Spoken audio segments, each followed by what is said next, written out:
তো বন্ধুরা আজকে চলে এসেছি দুপুরবেলার ভাত নিয়ে। তো রোজই দুপুরবেলার ভাত শেয়ার করি, আজকে আবার বলার কিছু না। তো চলো আজকে কি রান্না করেছি সেটা তোমাদের সাথে শেয়ার করি।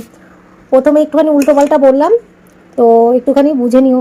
ওই এক হাতে মোবাইল আর এক হাতে ভাত বাড়িতে, এই জন্য এই ভাত তো নিলাম, সাথে এই আলু ভাজা করেছি অল্প করে, বৃহস্পতিবার আজকে, বুঝেছো?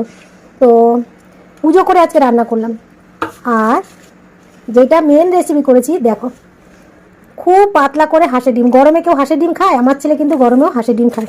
তো ভেবেছিলাম পোলট্রির ডিমের ঝোল ভাত করবো, ছেলে বলছে হাঁসের ডিম খাবো।